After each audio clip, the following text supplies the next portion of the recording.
ప్రేక్షకులకు నమస్కారం. నా పేరు ఎస్టీపీ కోదండపాణి. మన సంస్కృత పాఠాలు ఛానల్కి స్వాగతం. ఈరోజు జూనియర్ ఇంటర్మీడియట్ సాంస్క్రిట్ విద్యార్థులకి పద్య భాగంలో రెండవ పాఠమైనటువంటి రఘోహశౌర్యం అనే పాఠంలో ఉన్న లఘు ప్రశ్నలు ఇప్పుడు చెప్తానండి. ఇందులోంచి 7వ రామంలో రెండో ప్రశ్న ఈ రఘోహశౌర్యం అనే పాఠం నుంచి ఇవ్వడం జరుగుతుంది. దీనికి 2 మార్కులు ఉంటాయండి. ఒక మాట ప్రశ్నలు చూద్దాం.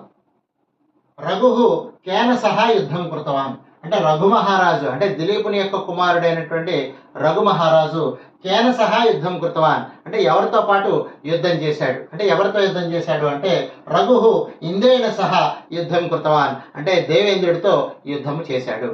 తర్వాత యజ్ఞ దిలీపేన కహ ఉత్సృష్ట అంటే యజ్ఞకర్త అయినటువంటి దిలీపుని చేత అంటే అశ్వమేధ యాగం చేసినప్పుడు ఆ యజ్ఞకర్త అయినటువంటి దిలీపుని చేత కహ ఉత్సృష్ట ఏది విడవబడింది అంటే యజ్ఞ దిలీపేన తురంగ ఉత్సృష్ట.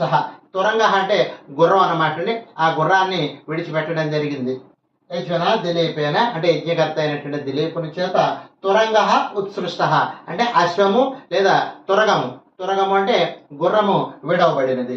తర్వాత కాళిదాసస్య మహాకావ్యే కాళిదాసు రచించినటువంటి మహాకావ్యాలు ఏవి అంటే కాళిదాసు రచించిన మహాకావ్యాలు 2 ఉన్నాయండి. అవి ఏమిటంటే రఘువంశం, కుమార సంభవం.